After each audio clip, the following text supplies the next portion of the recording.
2020, reset of America, healing a nation, opportunity for all. Before we get to my friend Doug McMillon, I want to just thank Ambassador Andrew Young. You saw a short outtake of probably the most incredible 2.5-hour session I've had with him in the entire time I've been with him. He's here with us here at the forum. You'll get a chance to see him later at the close. But that's an American icon. I mean, he's the last living lieutenant of Dr. King in the world, and the only mayor mentored by Dr. King. He's just an icon. He's the closest thing we have to Nelson Mandela, and it puts chills down my spine every time I talk to him. And if I want to go move from my right brain, Ambassador Young, to my left brain, it'll put chills down my spine and talk about Doug McMillon. That should shock you. There's a lot of people I admire, and he doesn't know I'm going to say this, but the son of Laura and Morris. Morris McMillon went to Vietnam and was a dentist. I believe they grew up in Memphis, Tennessee, and then moved from Memphis, I think, to Bentonville. There's so many. We don't even have time for this conversation. We're going to have to break this into pieces. But like when Ambassador Young says the coincidence is God's way of staying anonymous, this is Doug's life. He's CEO, yes, let me get this out of the way, Chief Executive Officer of the largest retailer in the world. I believe they're number one on the Fortune 500 list. The largest employer of black people in the world. Who started Walmart not as a C-suite leader, not recruited from an Ivy League university, started as a summer associate or as an associate. And so he moved, again, this is magic. He moved, it's magic, but it also it's instructive. Moved from, I believe, Memphis, Tennessee, at some point got to Bentonville, Arkansas, where he got the internship. Got the associate job. So zip codes matter, orientation matters, culture matters. I mentioned in my last book that if Steve Jobs was adopted from a family on the south side of Detroit, a single-parent household, and not adopted by the Jobs family in Silicon Valley, we may not have it. We wouldn't have Apple, I don't believe. You wouldn't have an iPad. You wouldn't have iPhones. You wouldn't have a lot of the technology we have today. If Lauren Morris hadn't brought Doug to Bentonville, and then he hadn't got that summer job, and then that led to a position at Sam's Club and other roles, and him coming up the roles and having people see him for all his potential, you would not have, in my opinion, one of the most enlightened CEOs in the world. Welcome, Doug McMillon. John, don't set that bar too high. No, I'm going to set it very high for you. I'm going to start. I'm going to start out. And by the way, probably your best quality is your wife. Please tell her I said hello. That's for sure. Behind every successful man is an exhausted woman. You lead this company. You could be disconnected, you could be arrogant, you could be obnoxious, you could be important, whatever that means. You decide to be human instead. You decide to take the mission seriously and not so much yourself. You're always being encouraging and looking for opportunities. And I'm going to tell a quick story, and then I want to say why I hold you in such high regard and hold you to such a high standard, and then we'll open up this conversation. I want every minute to count, so I want you to talk, not me. But context matters. When we first met, you asked me, are you doing anything with Walmart? I don't know if you remember that. And I said, no, not really. I didn't ask you for anything. I didn't want anything from you. I just thought you were a nice guy. But you were curious. Was everybody getting opportunity? I mean, are you being treated well by our corporation? Have you been whatever it is you're doing? Are you getting a fair shot? That was subtle, but it was important for the CEO to say that. I couldn't walk through that door, but I didn't. I thought there was a larger conversation that we needed to have about everybody else. And as we began to talk and get to know each other, magic would happen in different conversations. You asked me one time, would I join diversity and inclusion, racial equity conversation. I said, Doug, I'm black. I think I get it, right? And he's like, yeah, I get it, but maybe you could, and he was really smart about this. Maybe you could come in and help me understand what I'm missing. Okay, that was really smart. I meant that. Yeah, okay, whatever. No, I meant that. Okay, I know you're going to lie, but I learned. So this is the point was, whether you knew it or not, I learned what I didn't think I needed to learn. I came to this session with 2 days. And at the end of it, there's a lot going on there, but at the end of it, Doug was the entire day for 2 days, the CEO of the largest retailer in the world now. And he had his people who he staked and people who he's done business with on his side, and he had also other white executives. He had some prominent black executives, and then people like me on the other. And we all learned. At the end of it, one of the questions was, and I've asked this question to other executives now, have you ever thought about being white? Everybody who was white says, no, I never thought about it at all. Black people, you ever thought about being black? These are very successful black people all the time, every 28 minutes. There you go. There is a microcosm of the challenges that we see, that people are looking at life through completely different lenses. And as chairman of the Business Roundtable, you now have an opportunity to export this care and thought to influence, as Dan Schulman said in the session before this, some of the biggest companies in the world. One last thing, and I want you to talk about what you're doing with associates and what you're doing in your stores and what you're doing with communities, to level this playing field, and what your thoughts are personally about the moment that we're in. But I challenged you one day privately to be what I call a Woodruff-era leader. Remember that, Doug? Yes, sir. And you actually took the challenge. You said I'd be honored to. And so for those who don't know, Robert Woodruff was the CEO of Coca-Cola. Make a long story short, Dr. King was coming back from the Nobel Peace Prize. He had won it. Leaders in Atlanta didn't want to honor him, business leaders. The mayor, I'm going to do this real quick so we can get to Doug. The mayor went to the CEO of Coke, who then went to the former CEO of Coke, who had this credibility. He was out hunting, Robert McMillon, and said, we have a problem. Robert came back, got all the business leaders in his office and said, now look, I don't care whether you like Dr. King or you don't. I don't care whether you like this moment or you don't. Of course, change is uncomfortable. But this man has won the most important award in the world. And we're a global supply chain company. So if you don't respect that this needs to be respected, we're going to move out of this little backwards town and go someplace where people who have some sense. Move out of Atlanta. Well, within 2 weeks, of course, all those folks are doing business with Coca-Cola. Within 2 weeks, the ballroom was full. No one knew he did it. It was never broadcast, and Dr. King in the short term did not know what had happened. But he used his balance sheet and his budget and his credibility to help to get people see the benefit of their better angels. And Atlanta, Coca-Cola, of course, has benefited from that type of leadership. I would like to see that today. And I think you and others have the opportunity to be a Woodruff-like leader. Doug, tell me what's on your mind and some of the great stuff that you're up to at Walmart. And what bothers you? Yeah, first of all, I'd say I'm really enjoying getting to know you, and I see your light and appreciate the impact and influence that you're having on me, and basically don't want to miss this shot. Like Hamilton comes to mind. My faith would tell me I only get one life here, and I want to serve and make a difference and don't want to miss an opportunity to make things better holistically. And I have found myself, as you described with the move to Bentonville, being part of a company that has the place in the world to make a difference. And I've seen it happen. And when we're at our best, we have strong values, we have a clear purpose, we really do make a difference. So as it relates to racial equity specifically,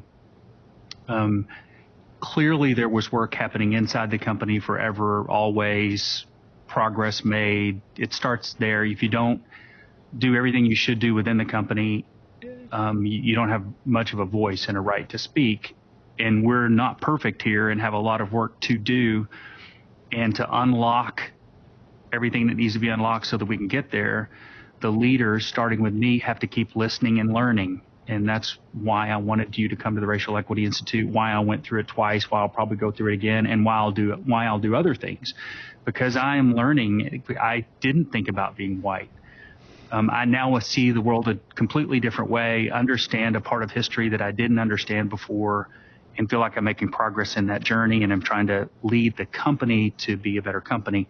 Beyond that, working at Walmart, we have the opportunity to leverage the core business to make a bigger difference outside economically and in other ways. And we've done that more effectively with environmental sustainability than we've done as it relates to the social side of things and racial equity specifically. But what happened with George Floyd and so many others before and after gave us a moment to step forward more aggressively during this pliable moment where so many Americans, all kinds of people said enough is enough. We need to understand these issues and we need to put some of this stuff behind us, acknowledge the truth and put some of this stuff behind us. That gave us this moment to step forward more boldly. So together with our African American Officer Caucus and others in the company, we are doing that. So focused on 4 systems: financial system, educational system, healthcare system, and criminal justice. We're looking for our policies, where our purchase orders go, where our money goes, all those kinds of things, to try and make progress on those systems. We also put together a Center for Racial Equity and funded it with $100 million, which will help some. But I think this core systems work, getting at groundwater issues when we can, but certainly shaping those complex systems in the way that they're interrelated, gives us an opportunity to use Walmart to do good for the country and more broadly.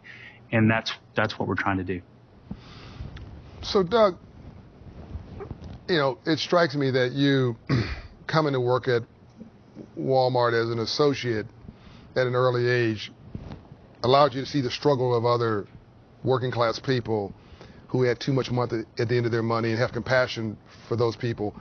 And you bring that with you to this job. So I can see like the resonance there and why you understand the struggles of others. In fact, I'll go one step further and say, if you grew up in Memphis and you grew up in the South, basically, you probably understood the struggles of our poor white brothers and sisters more than you understood the struggles or saw the struggles of our black and brown urban brothers and sisters, just because that's the environment that you grew up in. And I sometimes we forget that there are 3 groups of people who've been aggrieved in this country and left behind: Native American Indians, African Americans, and what we call poor whites, the struggling white population that came from Britain as indentured servants. The difference was that they were allowed to continue as indentured servants and blacks became slaves, even though they ran off together. People don't realize blacks and whites actually ran off together to get away from their oppressor.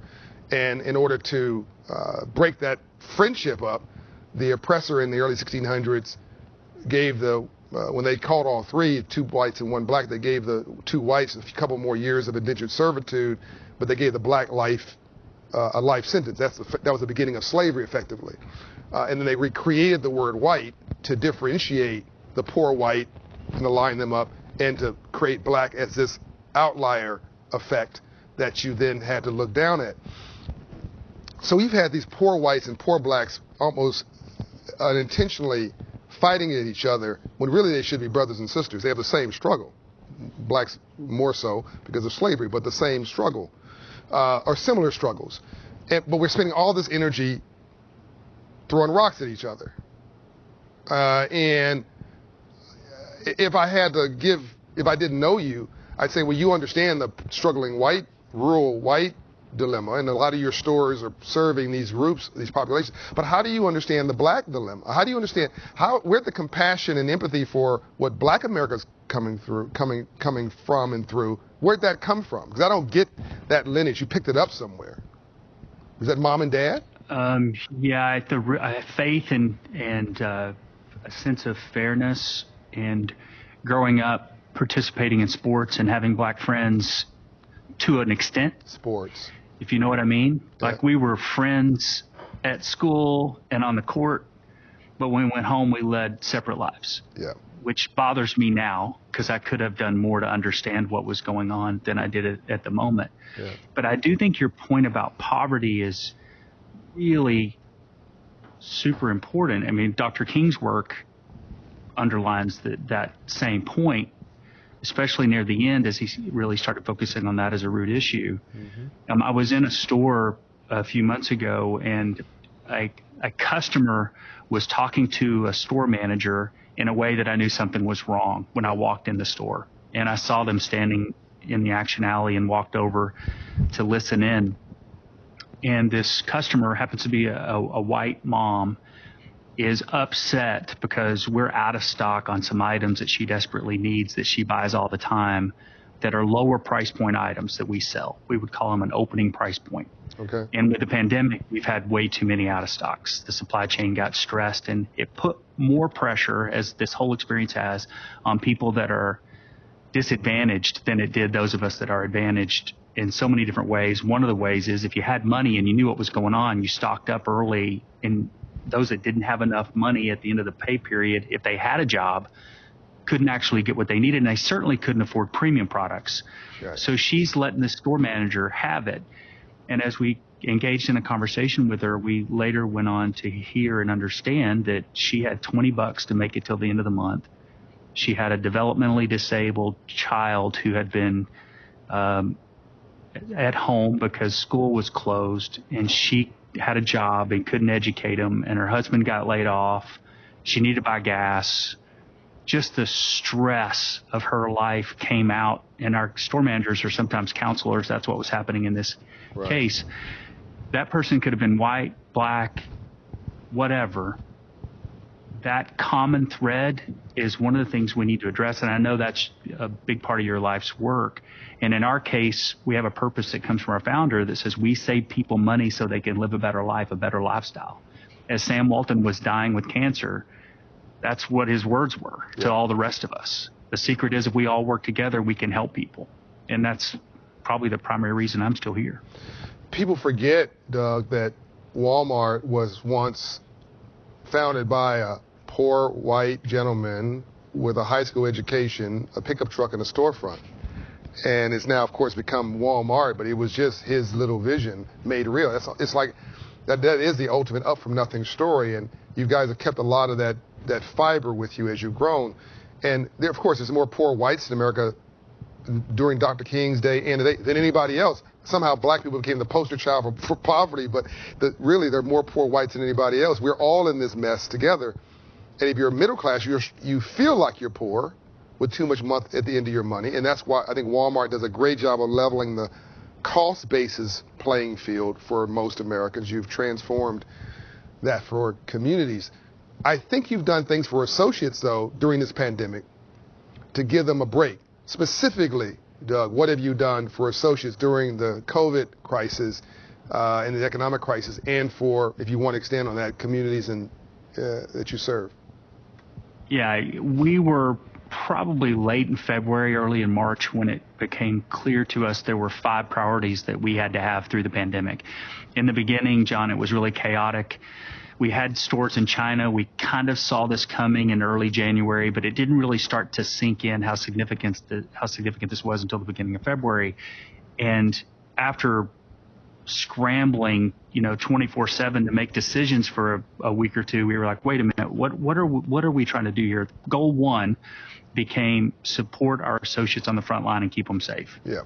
Goal 2, keep the supply chain moving, help customers. If they can't buy food, we're really going to have a problem as a country. They got to have a supply chain. Yeah. Number 3, help others. We knew we were going to have stores that were open and cash flow. So forgiving rents at the front of the store and stuff like that, extend terms for suppliers. Step 4, manage the business. Don't find yourself in a cash crunch or an inventory problem and harm the business during a crisis. And then 5, if you have any bandwidth left, try to make progress on the strategy that you had when you started the year. Okay. The first one was the associate. So associates needed money. They needed emotional care and appreciation. Mm-hmm. But maybe first they needed safety. Yep. So the focus was on distancing, PPE, change the store hours, clean, all the things that we did, the leave policy. If you need to take care of a loved one, think you might be sick, there were 3 categories, don't come to work. And we've ended up during the course of this year hiring 500,000 new associates to help fill hours because so many of our associates took leave. Did you say 500,000? Because they needed. 500,000, 500,000 new associates, more than 400,000 of those in the United States alone. These are people that were working at an independent restaurant or somewhere and their job just disappeared overnight. We were a place that needed help. We had more grocery orders to pick in the store for pickup and delivery, which is a growing part of our business. We needed people. So our team figured out how to hire people in 24 hours, and it had been taking us 2 weeks. Wow. So they changed everything. They looked at the background check differently. They approached the whole process differently. And all of a sudden, we are hiring so many people through the first part of this year. So health and safety was first. Money was second.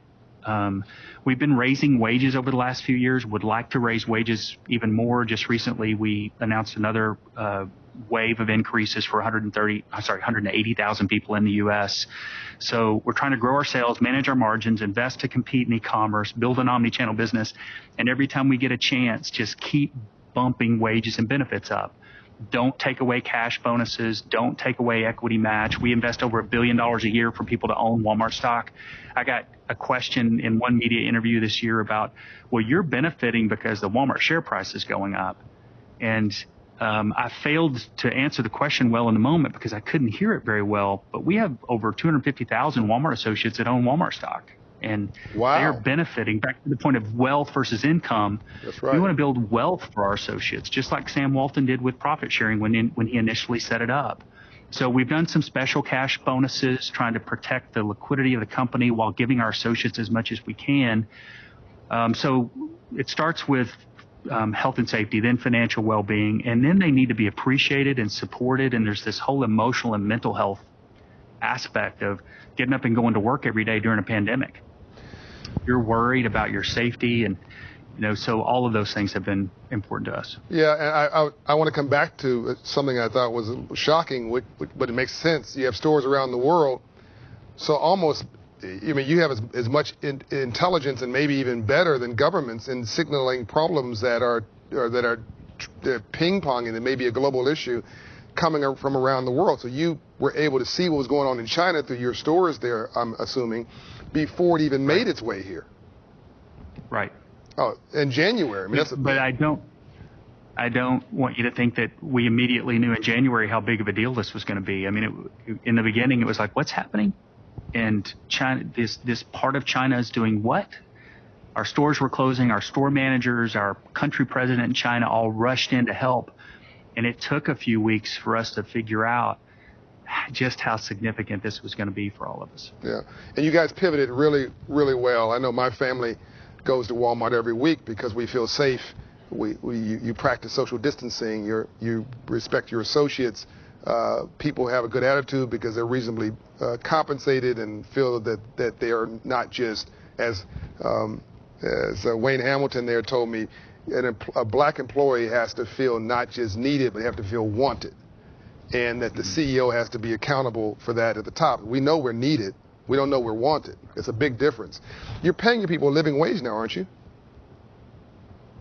Oh, it depends. It depends on how you qualify a living wage. And we've got some roles like part-time cashiers that probably wouldn't qualify with most definitions. Mm. But I think here's the challenge. But you're full-time people. The way that I think of it is Walmart's a ladder. Right.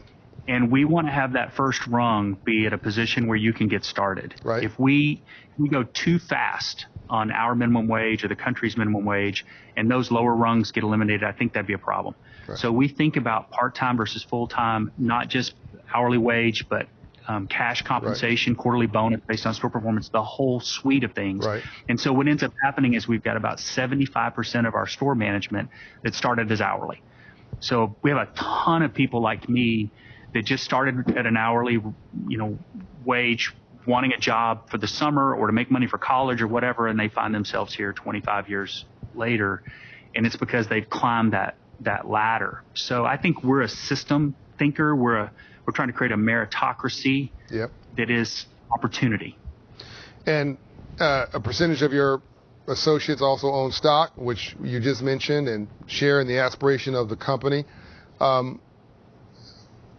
What are the things that you've learned in the COVID crisis? What things will stick? that are just not temporary for right now? What is the sort of ahas that the lights that are on that you actually think is a reality in 2020, but good for business and good for America, or good for the world, you're a global company, and good for leadership? The first thing that comes to mind is I guess human spirit, the ability to rise to an occasion. What I've seen our associates do has been amazing. One of the things that was important was that they saw leaders in the stores with them. We've got some people who've been able to work from home, but we've got the vast majority of our associates going to work with the public every day. So when we're out, beginning, middle, and end of this whole process, that inspiration that comes from having conversations with people that, when you don't know, because of how much uncertainty there was with this virus in the beginning, to what degree you're safe, and you just come to work anyway. And you put your face covering on, and you wash your hands, and you do all the deep cleaning at night, and you put up plexiglass, and you just serve people. And some of those people are stressed, unhappy, and we got out of stock, so you're getting chewed on by a customer who's upset for you. You're out of toilet paper. It's sometimes a challenge, and these people are just looking at us like, "Hey, we got this. Get us some toilet paper. Get us some hand sanitizer. Ship us some facial coverings. Right. But don't worry about us. We got this. We will open this store tomorrow, and it will run, and we will take care of people." So that's one thing. Corporately, kind of company type answer would all be about speed. Our leadership team has just been amazing. Pace of decisions. The problem they've got with me now is I've now seen how fast they can go. That's right. Let's go. So how do you keep people from getting worn out and fatigued through this whole process? That's obviously one of the things on my mind, because we've now shown ourselves just how creative we can be and how fast we can go. Right.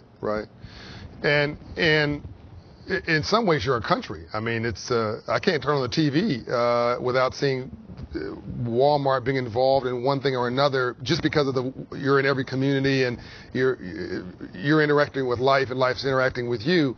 So given that you have your hand on the pulse of the nation, and I asked for it, by the way, because I knew I was going to enjoy this interview and the one coming after this as well. I was going to enjoy this so much. I asked for a little bit of stretch time, a little bit more time. I want to make sure my people that I do have some more time with you. I know you got a company to run, but they'll give me the high sign if I need to stop. But okay, so two quick, crisp questions. One, what does healing of a nation look like for you as CEO of Walmart, as an American, as a human being, as a person of spirit, of a soul, the children, the child of these great parents of yours? What does healing of a nation look like to you? Number two, what can the business roundtable do? What can business do? 90% of all jobs come from the private sector. 100% of all legitimate wealth comes from free enterprise. Can we have Woodruff era leaders today? We've got to. I think the future of our country is at stake, and it's really weird to sincerely feel that way. Growing up thinking that America was so strong, and in many ways we are, and I'm proud to be an American, but we are imperfect, and our history is flawed, and this situation is more fragile than what it would have appeared to me at an earlier age. So the healing of a nation to me looks like the overlap of a Venn diagram. And many Americans feel like that overlap is shallow. And it's my experience that it's not at all shallow. We have so much more in common than we do different. We want to take care of our families. We want our kids to have a better life than we did. All of those things we share. As you mentioned earlier, if you can look past some of the things that we're somehow distracted with today as differences and see what's in common, to me, that's the key. And I don't think we can rely on Congress to do that for us. I think the people have to do it. We just have to say that's enough. This divisiveness that is being caused by whatever, media, government, foreign countries, whatever it is, we are in the position to say, that's enough. I'm going to love my neighbor. And by the way, everybody's my neighbor. That's right. And we're all in the same boat. I heard you say earlier today, if you and I are in the same boat and the hole's near me, you need to care about the hole in my boat, because it's our boat. Our country is our boat. That's right. And it's got holes in it. and we got to come together and fix it. Business Roundtable is an organization of the largest companies in the country, 200 or so. And I've been involved for a few years now, and I can tell you that these leaders are capable and they want to do good. And recently, it's been over a year ago now, this group came out with a definition of a corporation that has a multi-stakeholder view. Communities matter, the planet matters, our associates matter, of course our customers matter, shareholders matter, but we're trying to design a system that benefits all of them and make decisions that help everybody, because that's the best, what's in the best interest of the business in the long term. The shareholders do better if you have a long-term multi-stakeholder view. That's the case that we're trying to make. And so, we leaned in on racial equity, even getting into policing reform, which businesses would not generally be as involved in as we've been, because we care about this country. If this country does not do well, our businesses are not going to do well, and we want to help in every way that we can help. So that's what we're trying to do. Well, as we wrap up, you just confirmed my gut about you again. And I'm going to encourage every leader that's watching this, every leader in the making that's watching this, every community that's watching this, every leader from government, community, and the private sector watching this, to be inspired by this interview and from the largest company on the Fortune 500 list saying that racism is really bad for business. It's bad for your spirit too, but it's also bad for business. We just need to knock all this off. Just knock it off, and let's get on with the business of being each other's neighbors. It's more profitable and it makes you feel better too. Thank you very much, Doug. Well said.